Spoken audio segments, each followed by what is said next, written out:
bonjour à tous. Bonjour à tous ceux qui nous suivent aussi par le biais d'Internet. Nous sommes heureux de nous retrouver et c'est vrai que le Seigneur est tellement présent dans ce lieu que notre joie déborde. Donc le message que j'aimerais porter, que le Seigneur a mis sur mon cœur pour ce matin, s'intitule « La puissance de ta foi ».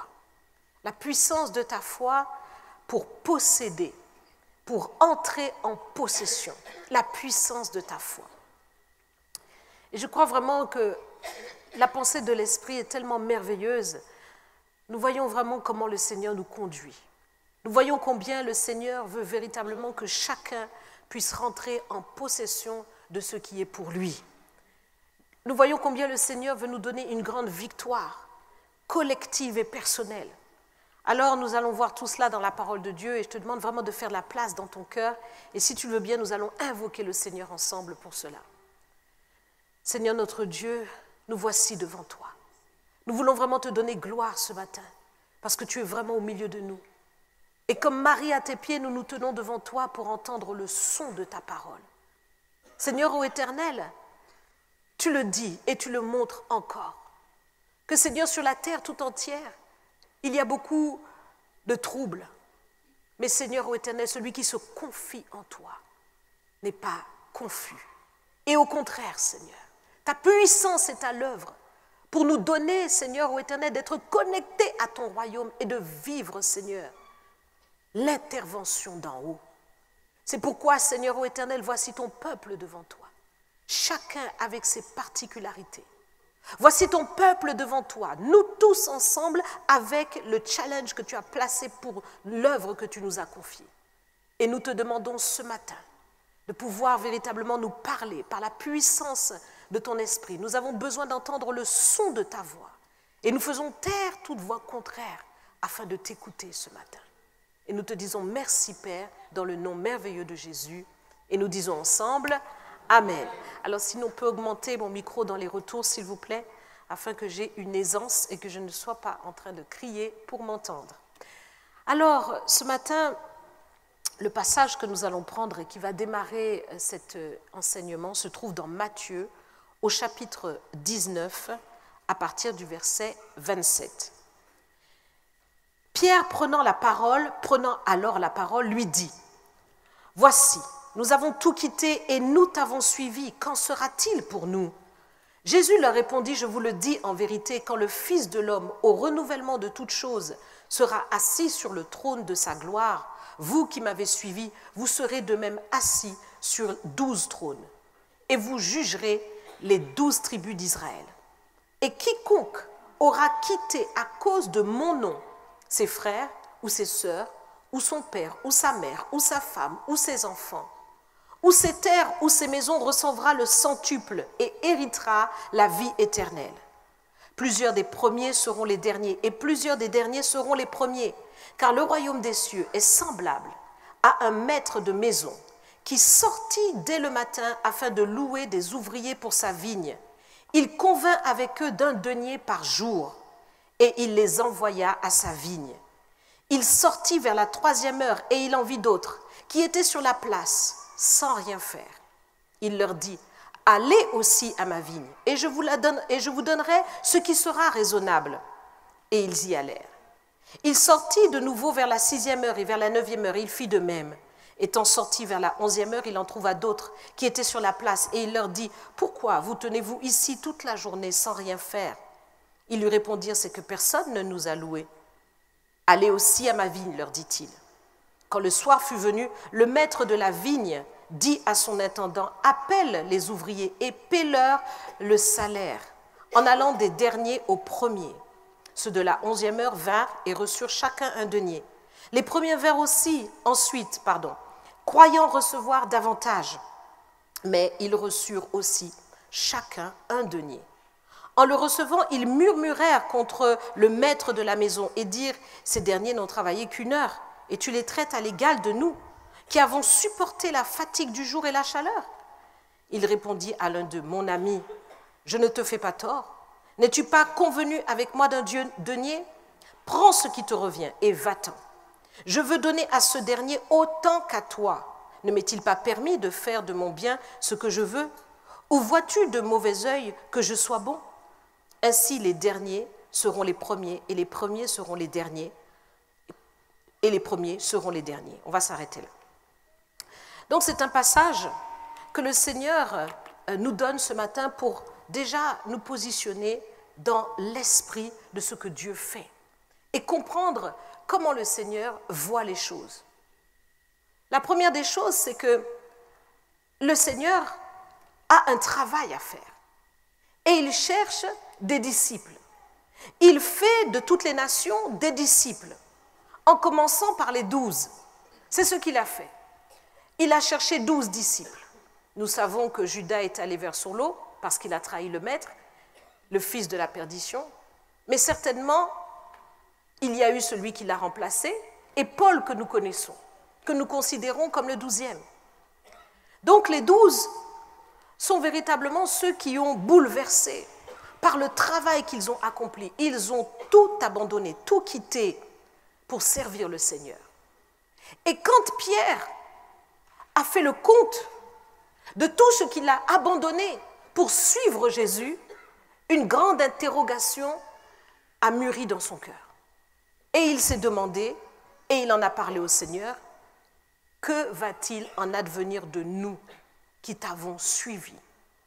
De nous, Seigneur, qu'en sera-t-il pour nous?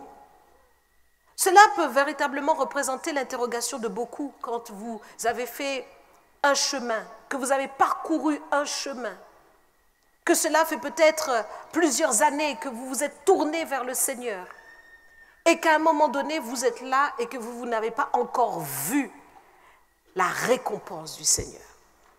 Vous vous dites, mais j'ai travaillé, j'ai servi, j'ai fait beaucoup de choses, Seigneur. Qu'en sera-t-il de moi? Et le Seigneur répond à Pierre. Et le Seigneur lui dit, Pierre, tu ne fais que commencer. Je le dis avec mes propres mots. Tu ne fais que commencer, ce n'est pas fini, Pierre, parce que tu n'as pas encore vu tout ce que je vais faire pour toi. Tu as quitté frères, sœurs, femmes, enfants, terre, maison, barque, entreprise. Tu as tout quitté pour moi, Pierre. Mais sache que, parce que tu as quitté tout cela en mon nom, pour ma cause, pour développer mon royaume, eh bien moi, je te donnerai à nouveau des maisons, des terres, des pères, des mères, des sœurs, des frères. Tu le recevras au centuple. Est-ce que vous pensez que Jésus a menti? Tu le recevras au centuple et tu hériteras de la vie éternelle. Donc, le Seigneur pose tout de suite le tableau.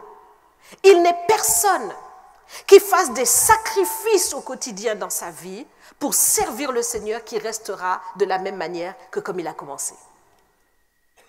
Il y a une récompense.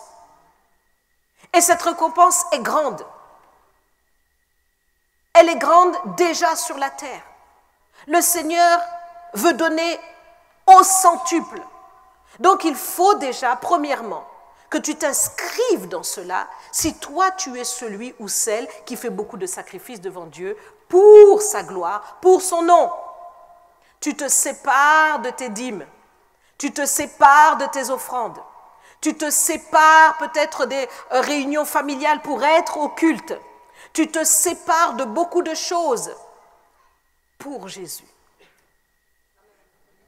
Alors la récompense doit arriver. La récompense doit arriver. Et le Seigneur a dit cela à Pierre pour qu'il puisse savoir que son travail n'est pas vain. Peut-être que Pierre, tu n'as pas encore vu ces choses, mais ne t'inquiète pas, ça arrive. C'est juste que tu dois comprendre. C'est juste que tu dois mieux te positionner parce qu'il y a un chemin. Et vous connaissez la suite de l'histoire de Pierre. Le Pierre que nous avons vu suivre le Seigneur jusqu'au moment du reniement, où il a renié le Seigneur 3 fois et où il s'est converti lorsque le Seigneur lui a dit « Lorsque tu seras converti, affermis tes frères ». Et à partir de ce moment, bien qu'il était déjà au Seigneur, mais c'est ce jour-là qu'il s'est vraiment converti. Donc il y a eu un changement de paradigme en lui, il y a eu un changement de position, il y a eu une nouvelle dimension en lui, où il a compris qu'il fallait faire véritablement une coupe rase avec le péché pour rentrer pleinement dans sa destinée de petit Christ. Et nous voyons toute la différence après. Nous voyons toute la différence après. Le Pierre qui se retrouvait en fait à s'interroger, à se demander qu'est-ce qui adviendra de nous. On voit que c'est un Pierre totalement différent dans les Actes des Apôtres. Il marche et son ombre guérit les malades. Nous voyons quelqu'un qui ressuscite les morts. Nous voyons quelqu'un qui se retrouve dans une position où le peuple vient mettre à ses pieds l'argent qu'ils ont récolté des ventes de leur maison. Et là, il a expérimenté la parole du Seigneur. Les pères, les mères, les frères, les sœurs, les maisons et les terres au centuple. Oui, comme le disait si bien Pasteur David, les persécutions, bien sûr. Mais tout cela s'est concrétisé dans la vie de Pierre. Et le Seigneur explique dans ce passage que le royaume des cieux, c'est exactement ça. C'est ça pour Pierre en l'an 0, mais c'est ça aussi pour les disciples de la première heure, mais les disciples aussi de la 6e heure, les disciples de la 9e heure, les disciples de la 11e heure. C'est ça pour tous. C'est ça pour tous les disciples. Et donc, les derniers, je pense que nous sommes plus les derniers que tous ceux qui nous ont précédés, forcément. Oui ou non? En tout cas, pour nous, nous sommes les derniers. Et quand on regarde les signes des temps, on peut vraiment penser qu'on est dans les derniers. Oui ou non? Le Seigneur revient bientôt. Et les derniers ne peuvent pas non plus manquer leur récompense. Parce que le Maître a jugé bon de donner autant aux premiers qu'aux derniers. Autant, pas moins, autant. Donc, ouvre ton esprit parce que si tu es vraiment disciple de Christ, la même récompense qui a été donnée à Pierre, elle est aussi pour toi. Il faut que tu le réalises parce que le Seigneur est la vérité. Et quand il dit une parole, c'est la vérité. Et la différence entre Pierre et toi, c'est la foi. Pierre était un homme de foi. Et toi aussi, il y a une foi en toi. Mais à quel point tu rentres vraiment dans la puissance de ta foi pour expérimenter tout ce que Pierre a expérimenté.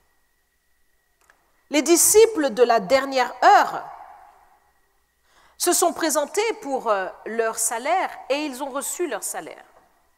Les disciples de la première heure étaient étonnés. Quand ils sont venus, ils pensaient qu'ils auraient eu plus.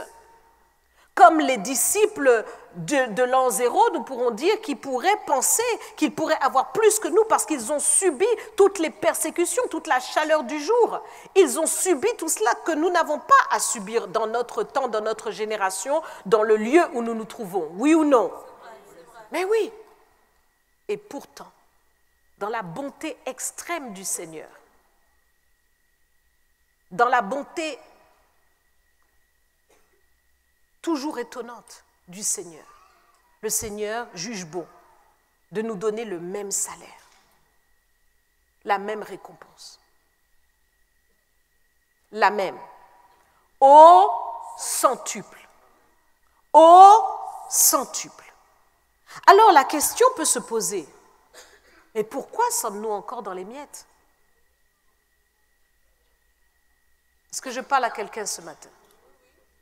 La question peut se poser, pourquoi sommes-nous encore dans les miettes? Tu es disciple de Christ, oui ou non? pas beaucoup de réponses. Hein? Es-tu disciple de Christ, oui ou non? L'amen, je ne sens pas un amen fort, un amen déterminé, un amen assuré, un amen... Es-tu disciple de Christ, oui ou non? C'est le moment d'être positionné. Si tu es disciple de Christ, alors tu dois expérimenter la même récompense. Et je vous l'ai dit tout à l'heure, c'est un cheminement. Pierre n'a pas toujours eu cette récompense, parce qu'à un moment donné, il s'est posé des questions. Et si aujourd'hui tu es dans la même situation que Pierre au moment où il a posé la question au Seigneur, sache que devant, il y a des choses qui t'attendent. Il y a des choses qui t'attendent devant. Et tu dois en être conscient, que ces choses sont beaucoup plus grandes, beaucoup plus élevées que ce que tu peux imaginer ou penser. Mais ce qui te limite, c'est d'abord ta propre réflexion. Des choses qui ont été installées en toi. Un regard sur ta propre vie, une conception de ton quotidien, une conception de ta propre destinée qui te limite d'avance. Qui te limite d'avance. Je prends un exemple assez simple. Vous savez, je ne sais pas si c'est le cas de cette génération, mais dans la génération qui précédait, c'est-à-dire ma génération, les parents avaient l'habitude de dire à leurs enfants, quand ils les éduquaient aux Antilles, il faut que tu trouves un bon travail. Surtout, il faut que tu sois fonctionnaire. Hein? Aux Antilles, c'est ça. Surtout, il faut que tu sois fonctionnaire, tu trouves un travail. Ce qui est important, c'est la stabilité de l'emploi. Donc, tu trouves un travail là, tu casses bien, sois fonctionnaire, comme ça tu vas continuer toute ta vie là, à travailler. Après, tu prends ta retraite, c'est assuré. Les Antillais, on se sait, hein? Voilà. Et c'était comme ça. On t'a installé ça. Donc, du coup, quand tu rentres dans la vie active, tu ne vois pas plus loin que ça. Tu penses que ça, c'est la vérité. Mais ça n'est pas la vérité de Dieu. Et donc, forcément, quand tu vas rentrer dans ce système, tu vas aussi limiter ton salaire. Donc, tu vas limiter ta vie. Et quand tu limites ta vie ainsi, tu te places en fait dans une condition qui n'est pas forcément celle de la destinée que Dieu a prévue pour toi. Et le Seigneur qui veut te donner le centuple peut être bloqué par tes propres principes, par tes propres, choses, raisonnements sur lesquels tu t'appuies et que tu penses que c'est comme ça parce qu'on t'a dit que c'est comme ça. Mais il faut savoir que le Seigneur, lui, a révélé le chemin de la bénédiction. Depuis Deutéronome 28, le Seigneur le dit, je bénirai. Allez, dis-le avec moi, je bénirai. Ah. Il n'y a pas beaucoup d'amen. Merci, ma soeur. Toutes tes... Ok. Cet après-midi, il y a une marche contre l'antisémitisme. Parce que l'antisémitisme monte. On ne comprend pas pourquoi les gens sont antisémites, mais tout d'un coup, ils sont antisémites. Les Juifs ceci, les Juifs cela, les Juifs mettent en pratique la parole de Dieu qu'ils ont reçue. Et ça te dérange de les voir bénis? Mais c'est le principe. Vous n'allez pas les voir trop fonctionnaires. Hein.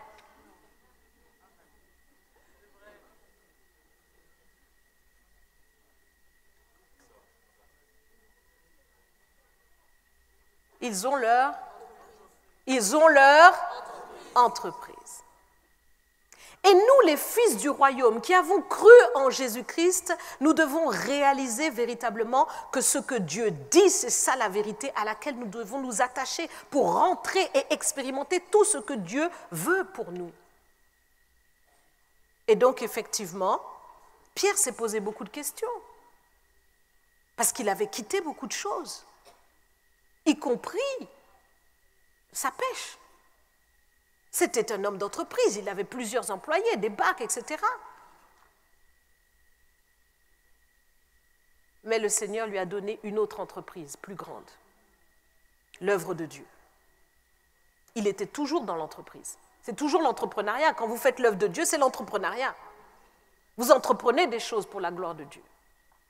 Et le Seigneur a manifesté à Pierre qu'il n'était pas à court de solutions pour lui donner au-delà de tout ce qu'il pouvait penser ou demander.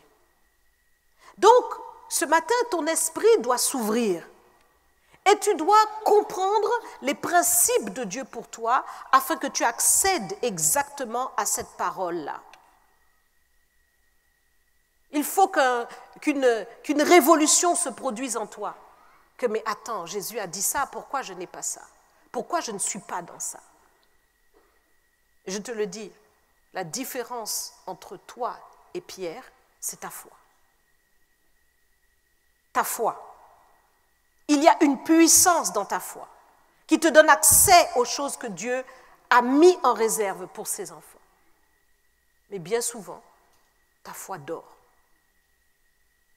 Tu ne la mets pas en œuvre. Et tu mets en œuvre plutôt tes raisonnements. Et tu fonctionnes par tes raisonnements.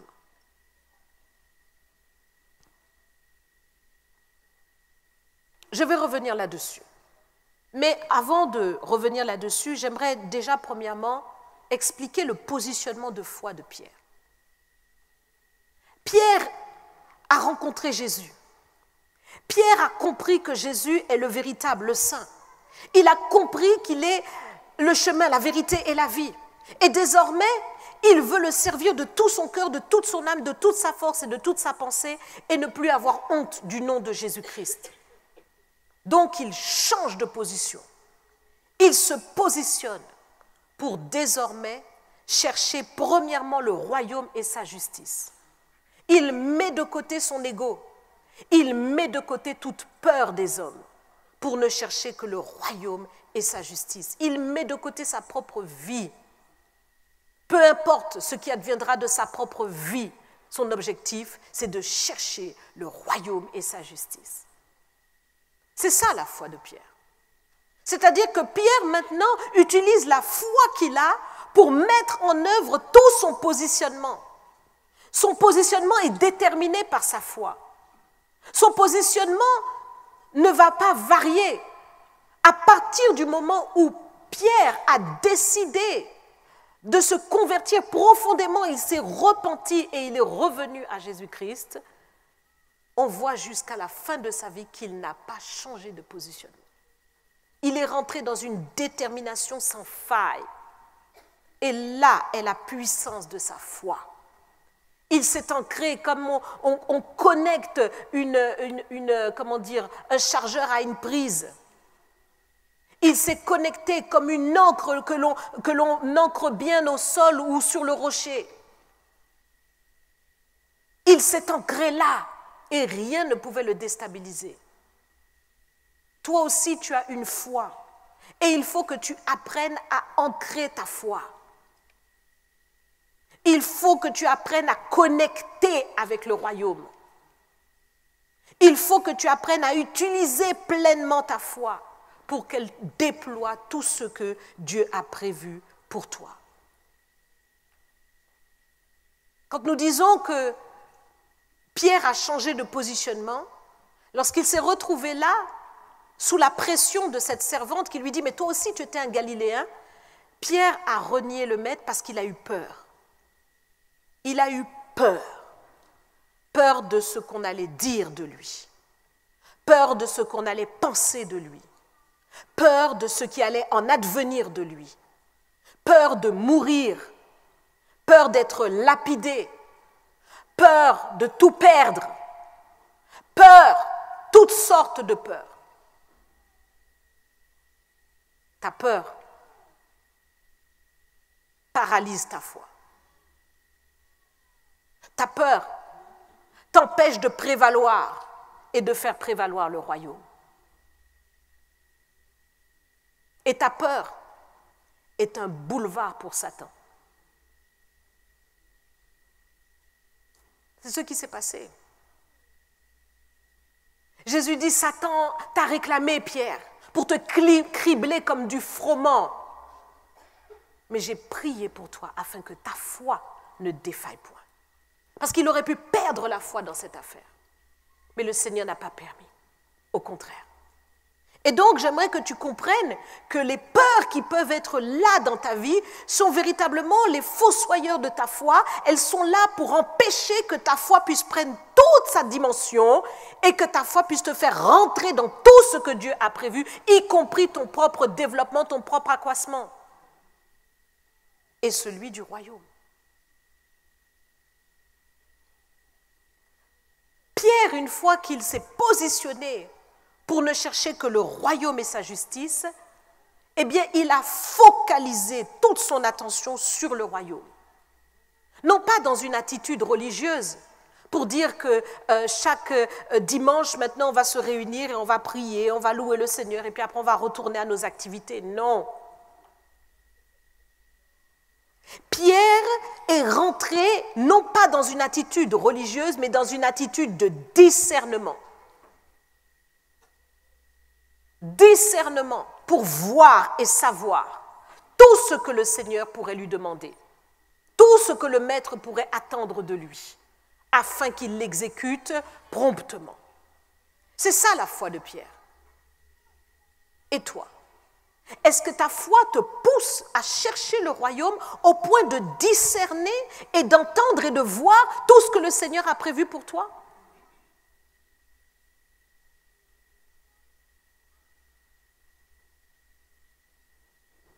Pierre fait cet effort parce qu'il est mu par sa foi. Toi aussi, tu dois faire cet effort.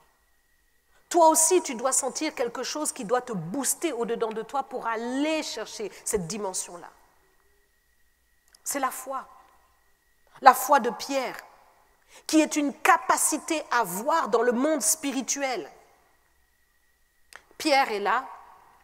Il est monté dans un temps de jeûne et de prière parce qu'il a la foi. Et pendant qu'il est sur la terrasse en train d'adorer le Seigneur, il voit une vision.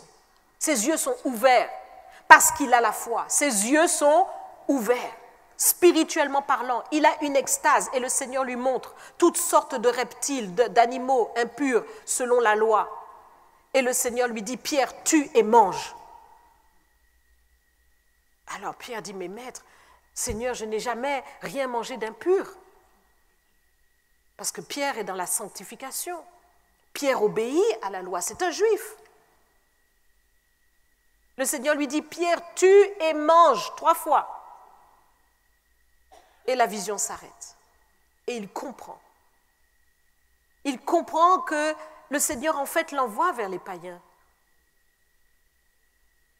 C'est une vision qui a une signification. Et il n'a pas vu seulement la vision, mais il a eu la compréhension de cette vision.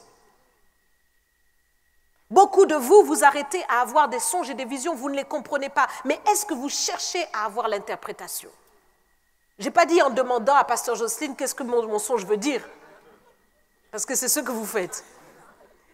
Mais toi-même, rentre dans tout ça. Celui qui donne les yeux pour voir te donne aussi la compréhension. C'est tout ça le discernement.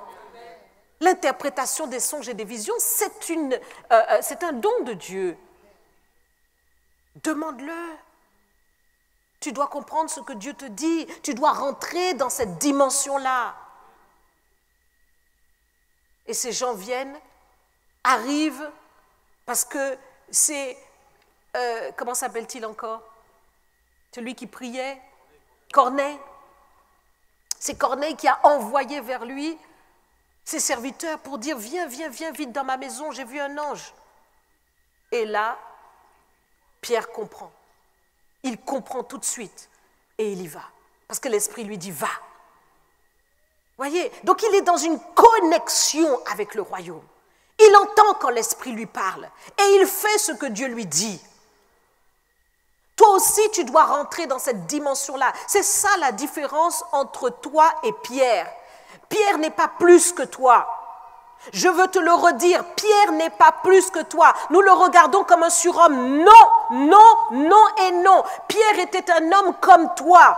Il avait des peurs qui le paralysaient. Il avait toutes sortes de choses. Mais à un moment donné, il y a eu une révolution en lui. Et cette révolution doit se produire en toi pour que ta vie change. Si tu es fatigué de ce que tu vis, mon ami, il faut qu'une révolution soit produite en toi pour que les choses changent. Cette révolution doit avoir lieu. C'est un bouleversement total. Comme on dit en anglais, a shifting. Il doit y avoir un changement en toi. Il doit y avoir un bouleversement qui se produit en toi pour te dire, je dois saisir cette gloire. Je dois rentrer dans cette dimension. Je dois expérimenter la puissance de Dieu. Je dois la vivre parce que Jésus est vivant. Parce qu'il est vivant, je dois expérimenter cette puissance de Dieu. Pierre était connecté. Pas le temps pour les Insta et scroller toute la journée. Pas le temps pour les Facebook et je ne sais quoi. Pas le temps pour les jeux vidéo. Vous croyez que Pierre avait le temps pour les jeux vidéo alors que la gloire de Jésus-Christ, la puissance des meurtrissures de Jésus-Christ l'attendent là, dans sa maison, là où il est dans son jeûne, là où il est dans sa prière, quelque chose peut se produire et vous croyez qu'il allait être dans les vidéos et compagnie? Évidemment, je fais exprès ce parallèle par rapport à notre temps. Parce que nous sommes les disciples de ce temps. Pierre ne reviendra pas, son temps est passé, mais le Seigneur s'adresse à nous. Amen. Pierre a fait son temps, mais nous sommes les disciples de ce temps. Allez par toutes les nations et faites de toutes les nations des... Il n'a pas dit des enfants de Dieu assis tous les dimanches au culte. Il a dit faites des disciples. Je le redis, Dieu connaît ses enfants. C'est lui qui appelle ses enfants. Mais pour nous, notre travail, ce n'est pas de faire des enfants de Dieu. Notre travail, c'est de faire des disciples. Si Pasteur David et moi n'arrivons pas à faire de vous des disciples, on n'a pas réussi notre travail. Vous devez devenir des... Pensez-vous qu'en tant que disciple, le Seigneur vous voit moins que Pierre? No way. No way. Le Seigneur voit chacun d'entre nous comme il a vu Pierre. Il dit, Pierre, je ferai de toi un pêcheur d'hommes. Toi aussi, Dieu t'appelle à faire de toi, à ce que tu sois un pêcheur d'hommes. Tu dois être un disciple pour Christ. Ne te laisse pas envahir par tes peurs, mais regarde à la gloire de Dieu, comme Pierre a regardé à la gloire de Dieu. Ce bouleversement s'est produit en lui parce qu'il était dans une phase de non-retour. Dis avec moi, non-retour. Non-retour. Il est allé trop loin avec le maître. Il est allé trop loin. Il ne peut plus retourner en arrière. Il ne peut plus retourner à une vie de religiosité comme peut-être autrefois où il allait à la synagogue. C'est fini ça. Désormais, c'est la puissance du royaume qui doit se manifester au travers de lui. Sa vie ne peut plus être vaine. Sa vie ne peut plus être inutile. Désormais, il n'est plus là pour aller pêcher du poisson. Il est là pour aller pêcher des âmes. Non-retour. Et toi aussi, quelque part, tu dois maintenant t'ouvrir à cette lumière que je suis en train de dire pour comprendre que désormais, ma vie ne peut plus être la même. Ma vie ne peut plus être la même. Je ne peux pas marcher comme quelqu'un qui n'a pas entendu ou qui n'a pas su que Jésus-Christ est vivant et que Jésus-Christ veut se manifester en moi et au travers de moi. Tu étais aveugle, comme Bartimée était aveugle. Bartimée était aveugle et il était mendiant. Et ça, véritablement, c'est une image aussi spirituelle. C'est-à-dire que Tu ne vois rien spirituellement. Tu ne sais pas ce qui se passe. Tu ne comprends pas tes réalités. Tu vois que tu te débats avec des choses, mais tu ne sais pas de quoi il s'agit. Tu te débats parce que tu ne vois pas. Tu ne vois pas que tout ce qui te bloque, cet échec qui poursuit, c'est un envoûtement qui a été fait contre toi par la famille, par des choses. J'ai lu un témoignage puissant d'une sœur en Christ qui avait véritablement beaucoup de problèmes et de maladies. Énormément de maladies, c'était comme un enchaînement, une déflagration de choses. Et notamment au niveau de son cœur, une maladie rare au niveau de son cœur qui faisait que son cœur était trop gros. Enfin bref, je ne pourrais pas donner le nom de cette maladie, c'est un nom complexe. Et ça engendrait tellement de conséquences. Mais quand elle a commencé à prier le Seigneur s'est révélé à elle. Et un jour, le Seigneur lui a donné un songe. Et dans ce songe, elle voit des gens de sa famille ou des gens au village ou je ne sais plus où, qui ont ouvert un poulet, une poule, et qui ont commencé à faire du trafic avec cette poule, comme ils voulaient la sacrifier. Et quand ils ont vu qu'ils avaient retiré tous les organes de cette poule, ils ont commencé à dire « Oh là là, il faut qu'on remette les organes, il faut qu'on remette les organes !» Elle a vu le songe et elle entend la voix du Seigneur qui lui dit « La poule, c'est toi. » Une autre fois, elle voit dans le songe qu'elle est là et puis elle commence à vomir.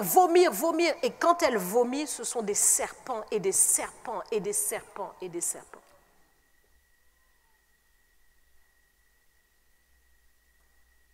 Il y a des réalités spirituelles par rapport à ta vie que tu dois voir et savoir. Le discernement est une clé essentielle pour ton avancement.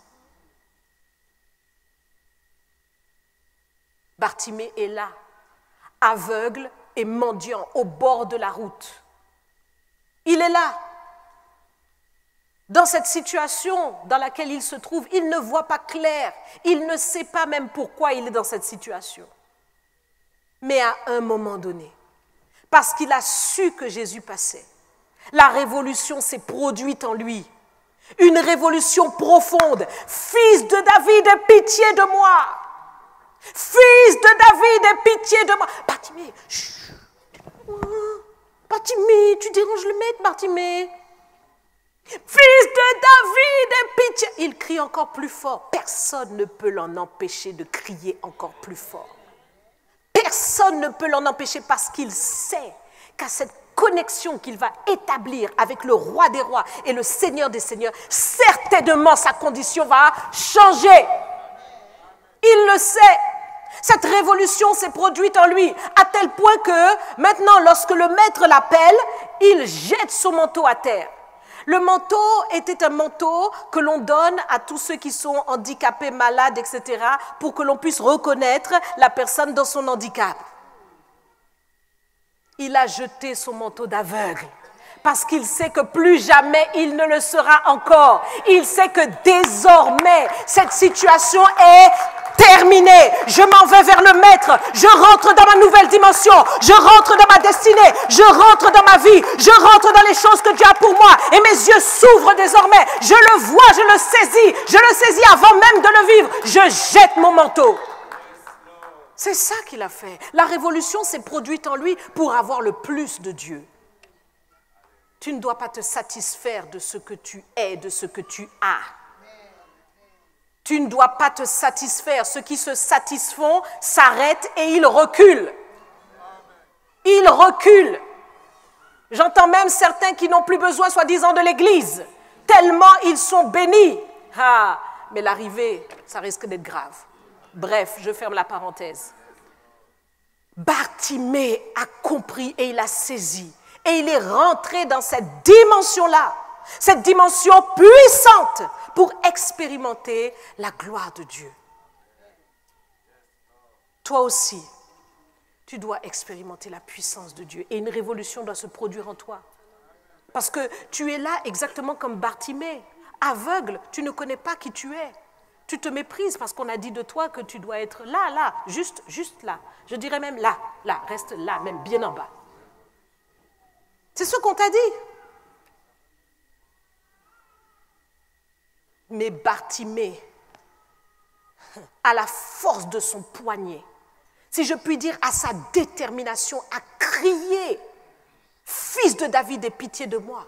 Et rien ni personne ne pouvait l'en empêcher parce qu'il voulait saisir le plus de Dieu.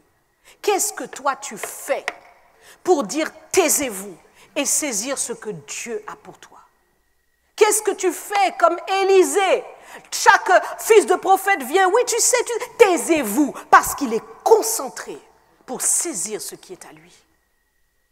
Qu'est-ce que tu fais pour te concentrer? Qu'est-ce que tu abandonnes? Il y a des choses à abandonner. Il a abandonné son vieux manteau. Il a abandonné cette position de mendiant, où il est là en train d'espérer des miettes, espérer qu'on lui donne 1 euro, espérer qu'on lui donne 2 euros, espérer qu'on lui donne peut-être les allocs. Espérer qu'on va lui donner cette petite prime à la fin du mois. Oh oh.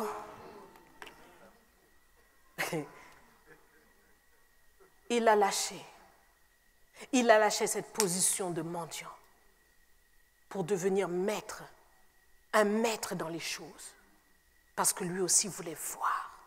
Fils de David, aie pitié de moi. Rechercher le royaume, c'est rechercher véritablement la manifestation de la puissance de Dieu. C'est rechercher cette capacité, je le disais tout à l'heure, à voir dans le monde spirituel. Mais c'est rechercher aussi cette manifestation de Dieu sur la terre. Parce que le royaume, il est en haut, vous le savez, c'est le royaume des cieux. Mais si on dit qu'on recherche simplement le royaume des cieux, je dirais tout simplement, on n'a qu'à mourir et puis on va là-haut. C'est là, vous êtes sûr que vous l'avez trouvé. Hein? Mais ce n'est pas ce que le Seigneur veut.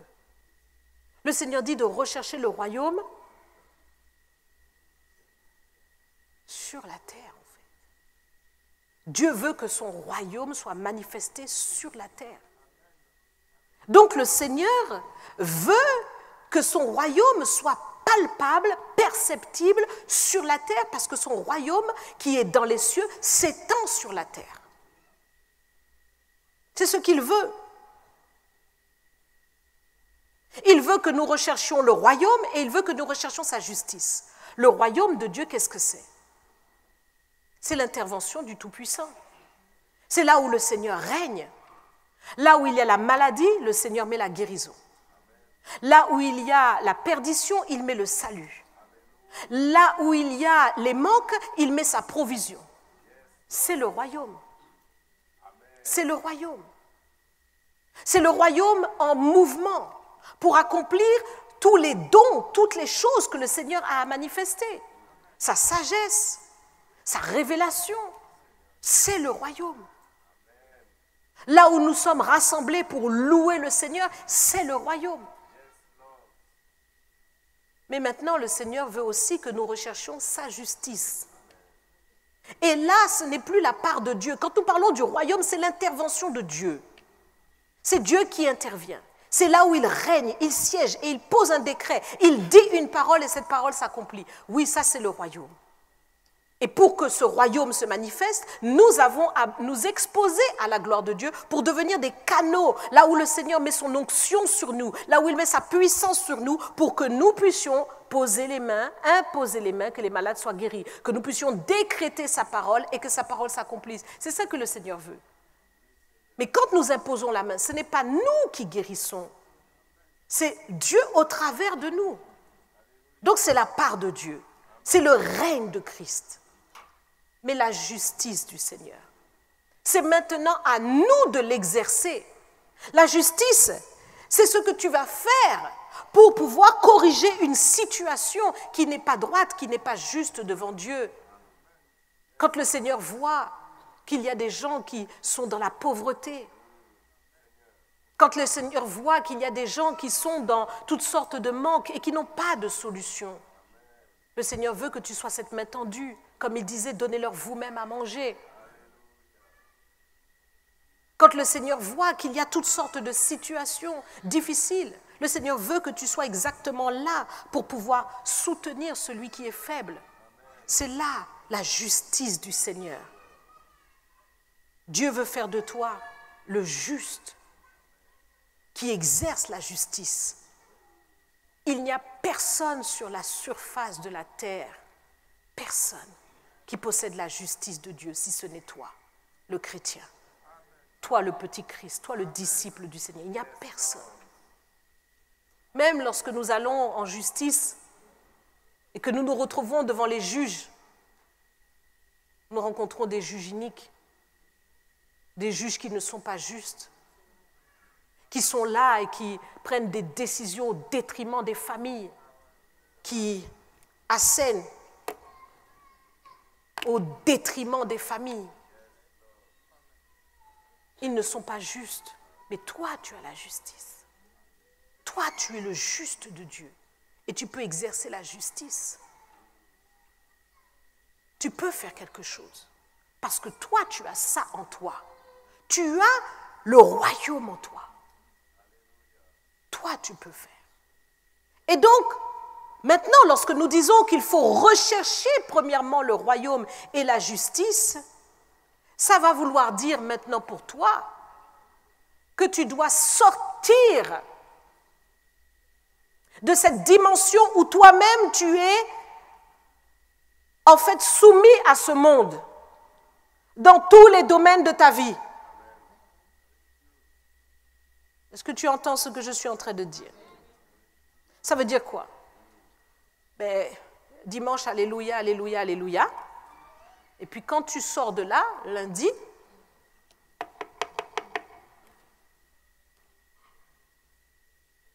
peux avoir un peu une alloc, quelque chose pour pouvoir m'en sortir. Et tu comptes sur qui?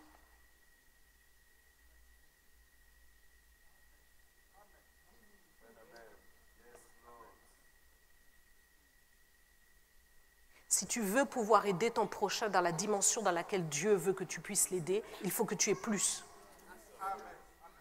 Il faut que tu aies plus. Il faut que tu aies beaucoup plus. Beaucoup, beaucoup, beaucoup, beaucoup, beaucoup, beaucoup plus. Beaucoup plus. Si tu veux véritablement, le Seigneur l'a déjà comptabilisé. Il a dit que c'est au centuple. Il a déjà comptabilisé pour toi, en fait. Regarde, en fait, comment toi, tu vois les choses. Tu les vois toutes petites, mais Dieu voit beaucoup plus grand. Et là, il est important pour toi de comprendre ce que le royaume veut faire. D'abord, premièrement, comprends qui est ce roi qui est dans ce royaume. C'est le créateur du ciel et de la terre. Tu n'as qu'à regarder la grandeur de l'univers et tu vas comprendre qui tu sers. Tu vas regarder tout ce que Dieu a mis sur la terre. Lorsqu'il a mis Adam et Ève dans le jardin, il a d'abord pris le temps de mettre tous les poissons dans la mer, de mettre tous les oiseaux dans le ciel, de mettre tous les animaux sur la terre. Il a mis tout ce que Adam avait besoin. Il a tout mis, y compris dans le jardin, et ensuite il a placé Adam. Il ne manquait de rien. Et il a pourvu en profusion. Il a donné des semences à chaque chose pour que de génération en génération, il ne manque de rien. Donc regarde la grandeur, ouvre ton esprit, regarde la grandeur de ton Dieu. Quand Dieu te dit qu'il veut te donner au centuple, sache que le Seigneur n'est pas à court pour pouvoir faire ce qu'il dit.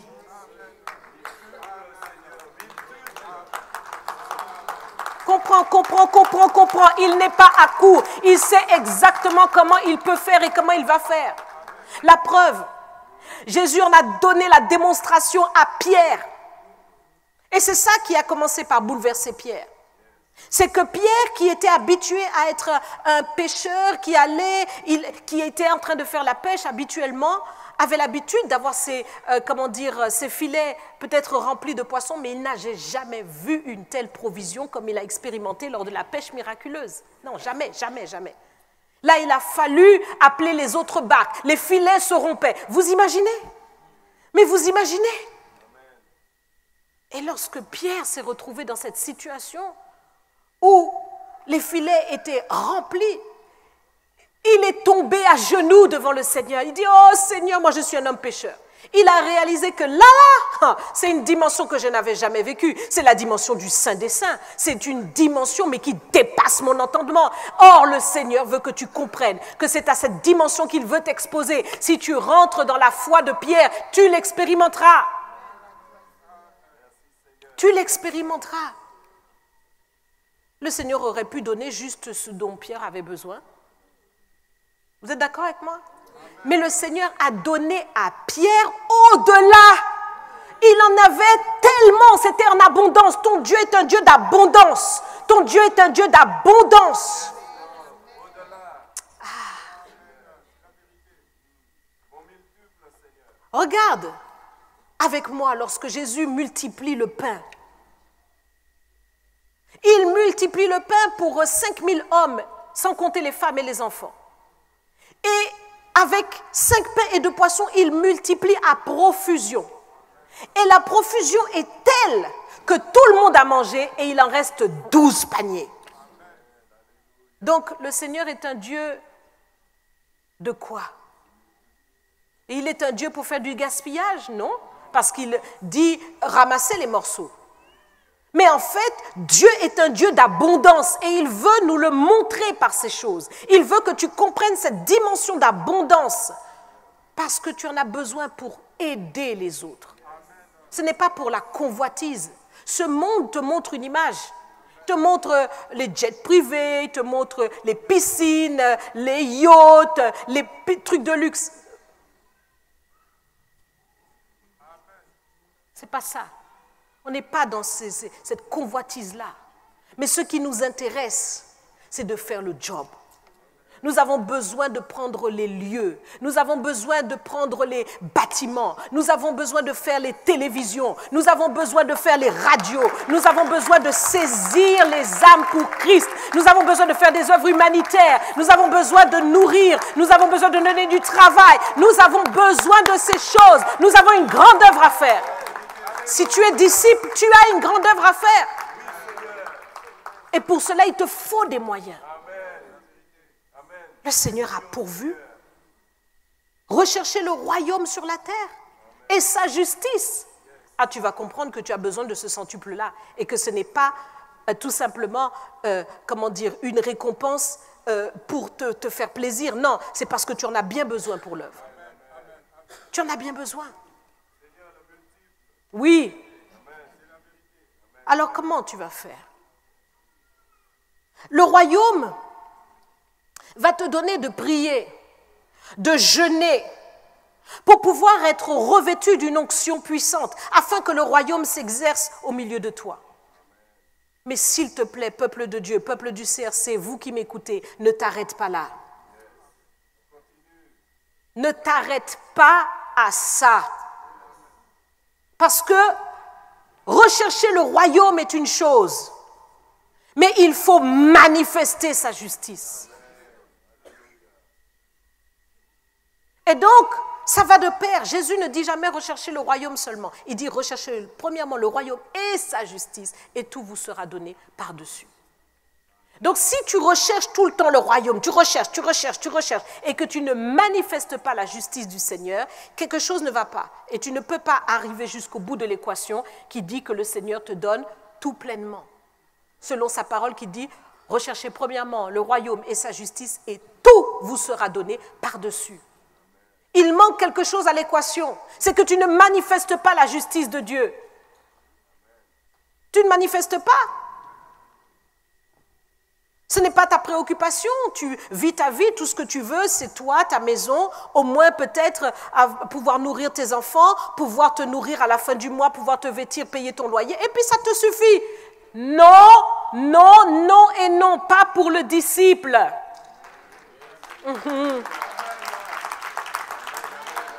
Pas pour le disciple. Le disciple veut manifester la justice de Dieu. Donc il est tourné vers les autres. Il doit aller, il doit faire des autres des disciples. Il doit aller vers les nations. Il a un travail à accomplir. Si tu es vraiment dans cette dimension de faire avancer le royaume de Dieu sur la terre. Non seulement tu vas jeûner et tu vas prier, mais tu vas faire en sorte que les ténèbres reculent vraiment sur la terre. Donc, faire que les ténèbres reculent, ça te demande du courage. Parce que là, on n'est plus entre quatre murs à la maison en train de jeûner et de prier. Mais on se lève maintenant et on prend possession du terrain. Ça change tout. Pierre, qui était enfermé pendant plusieurs jours avec les autres disciples, parce que le maître est parti et que désormais, on ne sait pas ce qui va advenir. Maintenant, la Pentecôte arrive, la révolution s'est produite et il sort. Il ne reste plus entre quatre murs. Il sort et il proclame avec autorité la parole. Il sort. La peur est bannie. Maintenant, le courage est venu et la responsabilité de l'évangile repose sur ses épaules. Parce qu'il sait maintenant qu'il est la bouche du Seigneur, qu'il est les pieds du Seigneur, qu'il est les mains du Seigneur pour que le royaume de Dieu avance. Toi aussi, tu dois sortir de tes peurs pour que le royaume avance et que les ténèbres reculent vraiment. Dans 1 Jean, chapitre 5, verset 19, il nous est dit, nous savons que nous sommes de Dieu et que le monde entier est sous la puissance du malin.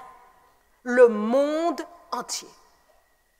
Donc, malheureusement, même l'entreprise où tu vas travailler,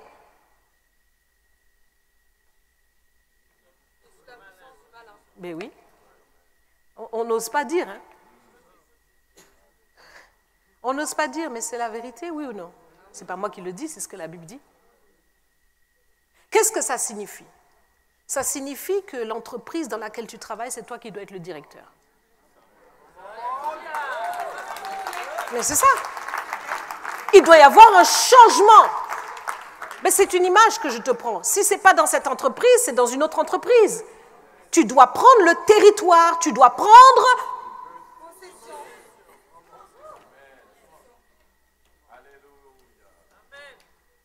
Si tu veux que la lumière avance, il faut que les ténèbres reculent. Et pour que les ténèbres reculent, il faut que toi, tu avances. Hors de tes sentiers habituels. Tu dois monter dans une nouvelle dimension. Parce que quand nous parlons de prendre possession, et Pasteur David a très bien emmené ce message, quand nous parlons de prendre possession, nous voyons vraiment au travers du peuple d'Israël et de sa conquête. Qu'est-ce que cela signifie? Il fallait prendre de ville en ville, ville en ville. Donc on prend le territoire, on prend le territoire. Aujourd'hui, on ne va pas déloger physiquement qui que ce soit, mais on va prendre le territoire, concrètement. Donc maintenant, c'est toi qui dois être directeur là-bas. Tu dois prendre le territoire. Cette entreprise-là, c'est toi qui dois l'avoir. C'est toi qui dois te positionner de telle ou telle manière. C'est toi qui dois prendre cette place-là. Est-ce que tu comprends ce que je dis? L'élu politique dans la ville, c'est toi. Oh. Le juge, là, dans ce tribunal-là, c'est... Amen. Oui ou non? C'est ça que Dieu veut. Dieu le... Vous êtes là avec moi? Vous comprenez ce que nous sommes en train de dire? Parce qu'il s'agit de prendre possession. Il s'agit de faire avancer le royaume de Dieu. Une ville qui est dans la vallée ne peut pas éclairer. Mais si elle monte sur la montagne, tout le monde va voir la lumière. Il faut que tu montes. Tu dois monter. Tu ne peux pas rester en bas et espérer que ça change. Si tu n'es pas là-haut, dans cette dimension-là, ça ne changera pas. Ouh là là là là là là, wow, wow, wow, wow, wow, wow, wow, wow. L'esprit du monde doit reculer. Et c'est toi qui as les clés pour faire reculer l'esprit du monde. Quand toi, tu es le chef maintenant du service, ça change tout. Parce que tu fais les choses avec justice. Quand c'est toi qui es le directeur, ça change tout. Amen. Lorsque c'est toi qui es l'élu politique, ça change tout dans la ville. Oui, monsieur le maire, madame le maire, tout à fait. C'est ça qu'il faut. Oui, des députés, des sénateurs, tout ce qu'il faut. Ministre même. Et président, pourquoi pas. Dis. Prends possession. Prends possession. L'esprit du monde doit reculer et tu dois établir la gloire de Dieu. Mais ce n'est pas simplement dans le jeûne et la prière. Ce n'est pas simplement pour ta maison. Tu vois trop petit. Tu n'es pas dans la dimension de chercher premièrement le royaume. Parce que chercher premièrement le royaume et sa justice, c'est chercher l'intérêt de Christ. Et l'intérêt de Christ n'est pas rivé sur ta maison elle seule. L'intérêt de Christ, c'est les nations. Ouh! C'est les nations. Donc tu dois véritablement te lever pour conquérir. Lève-toi pour conquérir. Lève-toi pour conquérir. Et comme, bien souvent, tu t'es levé uniquement pour toi, tu pries, tu jeûnes pour toi, tu pries pour tes réalités, tes petits problèmes, tes situations, tu ne fais que ça, eh bien le royaume est en souffrance à cause de toi et en plus, ta récompense est en souffrance, ta récompense est suspendue au-dessus, elle ne peut pas descendre parce que tu n'es pas en train de chercher premièrement le royaume de Dieu et sa justice pour que tout te soit donné par-dessus. Alors tu te débats et tu ne comprends pas. Et tu dis, mais pourquoi? Ah, ça n'avance pas. Dans cette église-là, il n'y a pas l'amour. Ah, maintenant, moi, je m'en vais ailleurs. Ah, mais ceci, cela. Tu murmures. Après, quand tu as fini avec toi, tu vas vers les autres. Ah, tu sais, hein, le pasteur. Hein. Ah, tu sais, la pasteur. Hein. Ah, tu sais, hein. C'est fini. Tu dois comprendre l'équation de Dieu.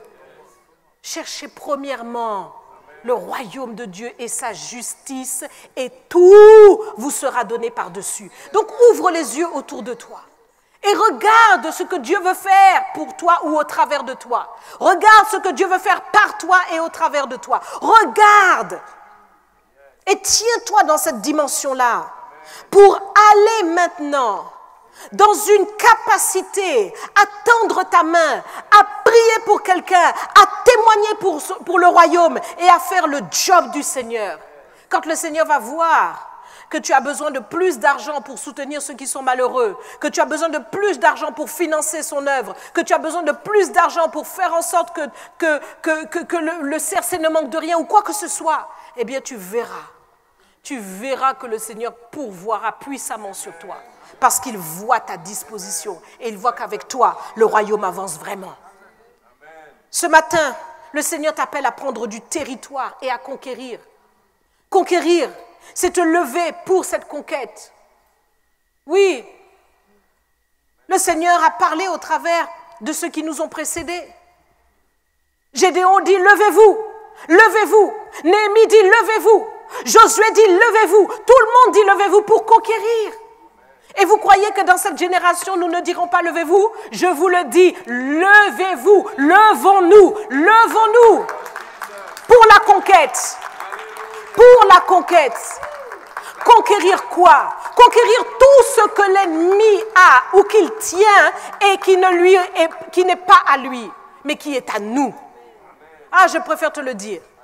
Le monde entier gît sous la puissance du diable, mais il faut savoir que le diable a tout volé. C'est un voleur. Il n'y a rien qui lui appartient là. Ça ne lui appartient pas. La preuve, lorsqu'il vient devant Jésus pour essayer de le tenter, il dit, regarde toutes ces richesses, cette gloire et tout ça. Il dit, ça m'appartient. Non. Il dit, ça m'appartient parce qu'ils me l'ont donné. Ah bon? Eh bien oui. Adam et Ève ont perdu parce qu'ils ont livré ce qui était à eux à l'ennemi. Mais maintenant, Jésus-Christ a tout accompli à la croix. Il a tout accompli. Et donc, puisque le Seigneur a tout accompli, nous devons nous lever dans cette compréhension et rentrer en possession de ce qui est à nous. La Bible dit clairement que le bien des injustes sert de caution pour le juste. Alors réfléchis, quels sont ces biens qui sont pour toi? Regarde tout autour de toi et comprends que ça, c'est pour toi. Commence à le proclamer. Commence à le proclamer. C'est la clé. C'est la clé. C'est la clé. Il faut proclamer en croyant que c'est pour toi pour de bon. Marc 11, 23 dit « Tout ce que vous demandez en priant, croyez que vous l'avez reçu, vous le verrez s'accomplir. » Si quelqu'un dit à cette montagne « Ôte-toi de là et jette-toi dans la mer » et qu'il ne doute point en son cœur, mais croit que ce qu'il dit arrive, il le verra s'accomplir. Donc la clé pour rentrer dans l'accomplissement ou dans la possession des choses, c'est la proclamation. Donc c'est une vie en adéquation avec ce que tu proclames. Donc quand tu vas rentrer dans cette entreprise, tu vas dire tout lieu que foule la plante de mon pied. Mais termine avec moi. Tu me le donnes en possession. Tout lieu. Donc tu rentres dans cette entreprise et tu dis c'est à moi. Aïe, aïe, aïe, aïe, aïe. Est-ce que je vous ai largué ce matin? Parce que je sens qu'il y a certains qui comprennent et qui rentrent, mais je sens qu'il y a d'autres qui... C'est pour toi, c'est par la foi, mes bien-aimés. Tout ça, c'est par la foi. Je vous le dis, c'est la différence entre toi et Pierre. C'est par la foi. Et la foi, elle s'exerce dans la bouche, en conformité à ce que tu as dans ton cœur. Est-ce que vous entendez cela? Donc ça signifie que tu dois le proclamer, parce que la proclamation est l'exercice de la parole de Dieu dans ta bouche pour proclamer et ordonner, et les choses se produisent. Même si tu ne le vois pas physiquement dès le départ, mais il y a un mouvement qui se produit dans le monde spirituel. Il y a des choses qui se font, les anges sont au travail jusqu'à ce que ça s'accomplisse. Je l'appelle à l'existence. Au nom de Jésus. Et donc, tu dois te positionner. Tu dois te positionner. La différence, c'est ta foi. Tu es là, tu tournes, tu vis, tu t'inquiètes, tu te mets dans des états. Proclame un peu, s'il te plaît. Change de paradigme. Que la révolution se produise en toi. Et proclame. Proclame. Positionne-toi. Pour être vraiment celui qui fait la différence avec ta foi. Et dans 2 matins, tu le verras s'accomplir. Parce que le Seigneur est fidèle dans ce qu'il dit. Tu as un positionnement de foi à avoir qui fait toute la différence. Moïse envoie les 12 espions. C'est le moment de la conquête. Ils sont devant le pays promis, le pays est devant eux, le pays est livré. Moïse envoie les 12 espions. Parce qu'il faut toujours tâter le terrain pour voir comment on approche. Il envoie les 12 espions.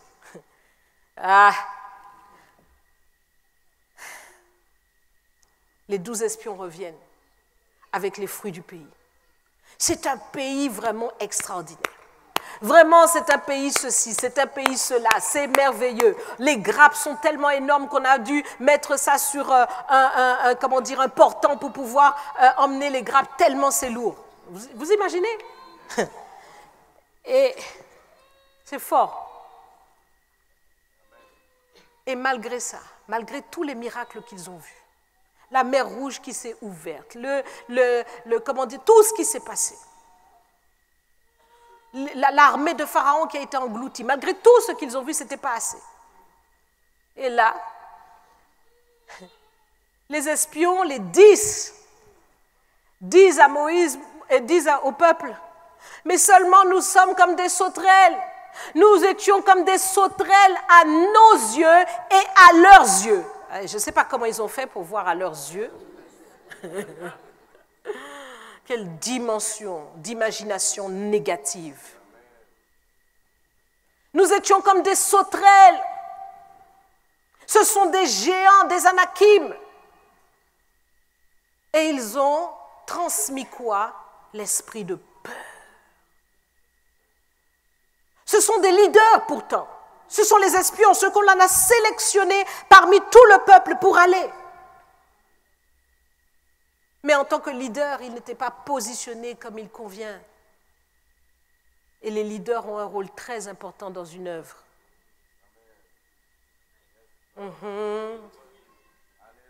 Les leaders ont une position très importante dans une œuvre. Ils ont la capacité d'orienter le peuple d'une manière ou d'une autre. Donc faites très attention, les leaders, à comment vous parlez, à ce que vous dites, à ce que vous faites. Vérifiez que vous êtes toujours dans la foi, toujours dans la pensée de Dieu, toujours dans la vision de l'Éternel, toujours dans l'accord avec vos leaders.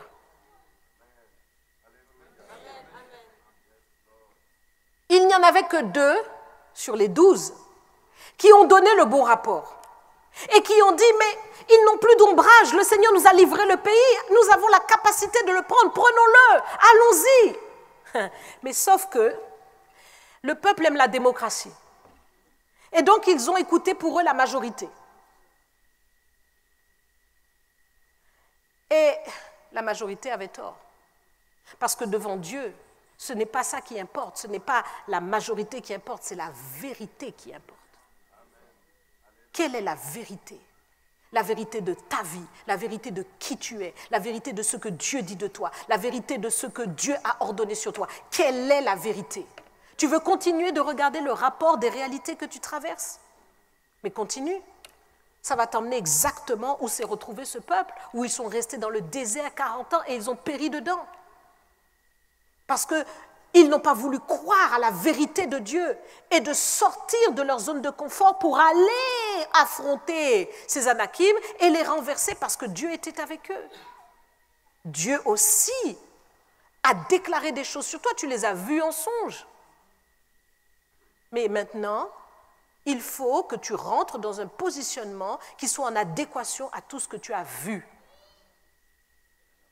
Tu as vu que tu rentrais dans telle ou telle chose.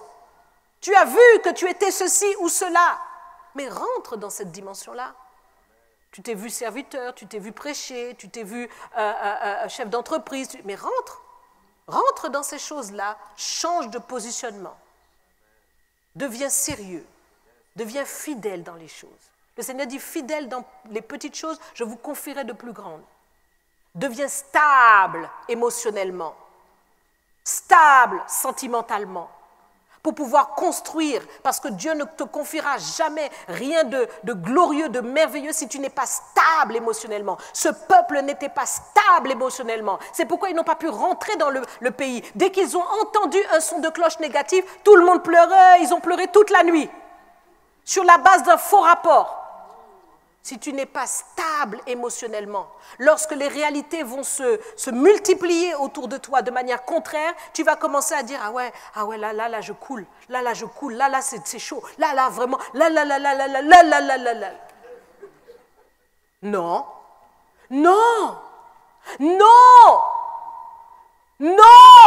cela n'aura pas lieu. Dieu t'a livré le pays, c'est pour toi.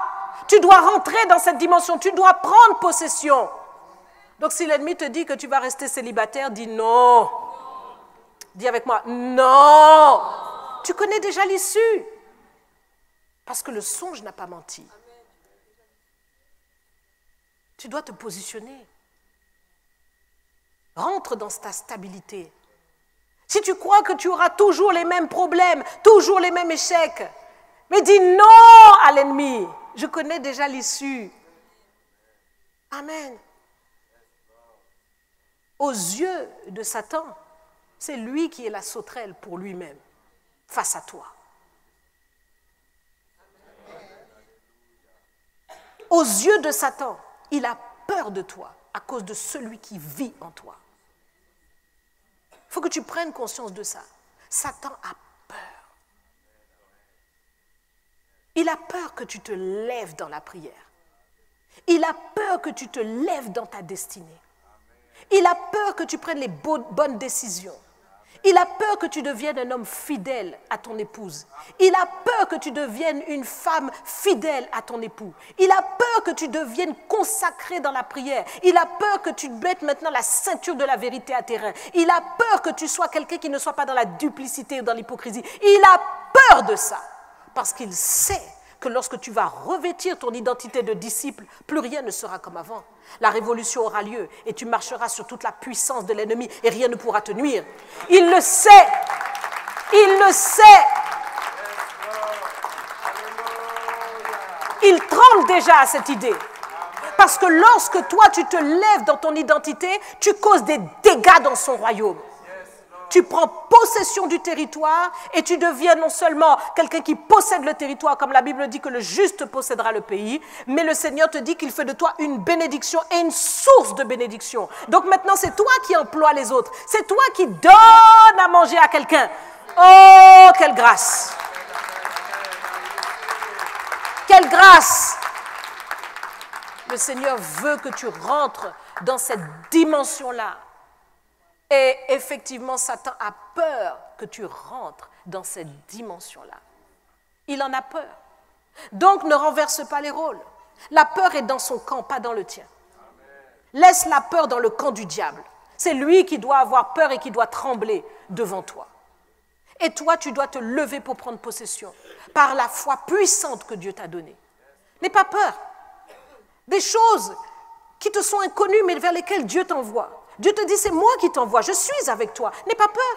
Tu verras que tu maîtrises plus que les anciens. Parce que David disait, mais je suis plus sage que mes pères. Oui, pourquoi? Parce qu'il y a une sagesse en toi qui vient d'en haut. N'aie pas peur. N'aie pas peur. Le Seigneur te dit, ne méditez pas sur ce que vous allez dire, etc., parce que je vous donnerai à l'heure même ce que vous devrez dire. Donc, comprends que dans ta bouche, il y a une puissance. Dès que tu vas ouvrir la bouche, tout le monde sera étonné de la sagesse qui va jaillir de toi. On va te regarder, on va dire, c'est toi qu'on veut. On va dire, ah non, non, non, lui là, mettez-le là. Viens, viens, c'est toi qu'on a besoin. Comme on a trouvé Joseph, c'est toi qu'on va mettre là. Comme on a trouvé Daniel, c'est toi qu'on va mettre là. C'est important, mes bien-aimés, de prendre possession maintenant. Le temps que nous sommes, au temps où nous sommes arrivés maintenant, ça fait 20 ans que nous avons fait le festival. Je peux vous dire que tout ce que le Seigneur est en train de nous dire maintenant, c'est levons-nous et prenons possession. Le temps est arrivé, mais le peuple doit changer. Pour prendre possession, nous devons rentrer dans une nouvelle dimension. La révolution doit se produire en toi, parce que c'est toi qui es un canal, et ensemble, nous serons ce canal puissant pour que les choses se fassent. Mais il faut que tu sortes maintenant de cette dimension charnelle, terrestre, de toutes tes peurs, de toutes tes attitudes, comme si tu n'as pas un Dieu. Il faut sortir de ça, sortir de la religiosité, sortir de l'immaturité, sortir de l'enfance spirituelle, accepter d'être mature, parce que c'est sur quelqu'un de mature que l'on peut faire reposer des responsabilités, que l'on peut faire de toi quelqu'un qui est porteur du royaume. Il faut que tu sortes de l'émotivité. Il faut que tu sortes du sentimentalisme. Il faut que sortir de cette dimension-là charnelle qui est un boulevard pour Satan. Il faut que tu montes. Monte. Monte, s'il te plaît. Monte. Monte encore. Ne te dis pas, je suis arrivé. Ne te dis pas, ça suffit, j'ai assez prié. Ne te dis pas, ça suffit, j'ai assez jeûné. Mais continue et agis. Il y a la prière et il y a l'action. Il y a la Bible que l'on tient en main et il y a l'épée que l'on manie. Tu dois véritablement te positionner maintenant et te lever. Ne reste plus dans tes quatre murs. Là où tu dois aller, vas-y. Ne sois plus dans l'hésitation. Une porte s'ouvre devant toi, tu te dis, est-ce que c'est Dieu, est-ce que c'est l'ennemi? C'est pour toi, rentre.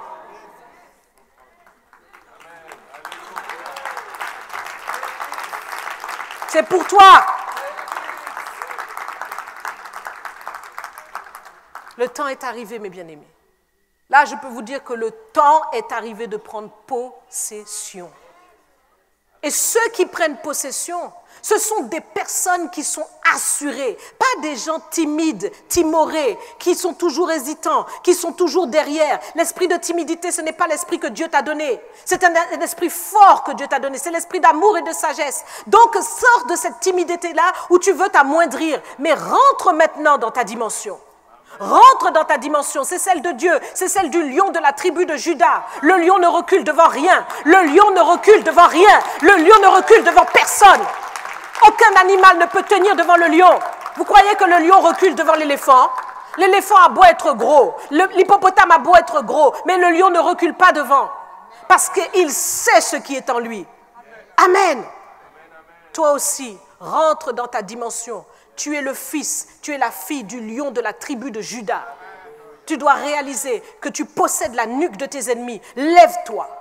Lève-toi, tu possèdes la nuque de tes ennemis. Quel est cet ennemi qui t'avait résisté? Il ne tiendra pas devant toi. Il ne tiendra pas. Il ne tiendra pas pour ta famille. Il ne tiendra pas pour ta maison. Il ne tiendra pas pour ta ville. Il ne tiendra pas pour ton quartier. Il ne tiendra pas pour ta nation. Il ne tiendra pas. Il ne tiendra pas pour ce pays. Il ne tiendra pas pour les pays vers lesquels le Seigneur nous envoie. Si nous rentrons dans notre dimension, nous ferons le travail que les disciples de la première heure ont fait. Nous bouleverserons les nations. Parce que Dieu a mis cela en nous. Nous sommes assurés comme un lion et nous renversons toutes les forteresses. Nous anéantissons et nous prenons possession. Nous prenons possession. Qui es-tu, grande montagne? Tu seras aplani devant Zorobabel.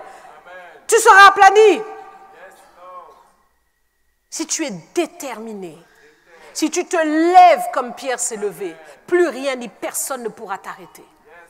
Et il est temps que tu rentres dans cette dimension-là. Tu as déjà expérimenté tout ce que c'était d'être faible émotionnellement, d'être quelqu'un toujours qui pleure, qui crie. Tu as déjà expérimenté ça, ça ne t'amène nulle part. Tu as expérimenté toutes les inquiétudes, les angoisses, les insomnies. Tu as vu que ça ne change pas la situation. Maintenant, expérimente la foi et va jusqu'au bout. Parce que la foi, elle assure le succès. Alléluia. Rentre dans cette dimension-là. Rentre. Tout le CRC doit rentrer.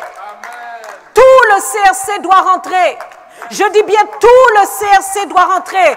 Ici, à Reims, à la Martinique, en Guadeloupe, partout, au Congo. Tout le CRC doit rentrer dans cette nouvelle dimension. Tu es enseigné jusqu'à...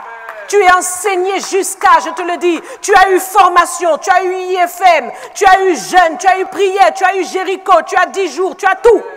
Tu as tout, mais maintenant, mets en pratique pour rentrer dans ces choses. Lève-toi et prends possession. Prends possession de ta santé. Prends possession de ta délivrance. Prends possession de toutes les choses, les provisions que Dieu a pour toi. Les entreprises. Prends possession des postes. Prends possession. Tout ce que Dieu veut pour toi. Prends possession. L'ennemi t'avait résisté. Il t'avait résisté parce que tu n'étais pas bien positionné. Mais aujourd'hui, je te le dis, lève-toi. Lève-toi comme Josué s'est levé. Le Seigneur a dit à Josué, nul ne tiendra devant toi tant que tu vivras. L'ennemi ne peut pas tenir devant toi si tu te tiens en Christ, si tu te tiens vraiment debout et si tu te tiens dans la foi. Tu as une puissance. C'est ta foi. C'est ta foi. Satan ne peut pas défier ta foi. Ta foi est inébranlable. Ta foi, mais c'est Dieu lui-même qui l'a placée en toi. C'est Dieu qui l'a construit. C'est Dieu qui l'édifie. C'est Dieu qui s'en nourrit. Il a fermé ta foi. Il la rend inébranlable. Utilise cette foi, je te le dis. Utilise-la. Utilise cette foi pour voir comment le Seigneur va renverser la situation en ta faveur, en faveur du royaume de Dieu, en faveur de l'œuvre de Dieu. Amen. Utilise cette foi. Alléluia. Nous voulons voir cette gloire de Dieu. Amen. Et parce que nous allons utiliser notre foi, plus rien ne va nous résister, je te le dis. Si le CRC se lève comme un seul homme, si nous sommes comme une armée, rien ne pourra tenir devant nous. Amen. Tu as compris ce matin? Mets-toi debout. Alléluia. Que le nom du Seigneur soit béni.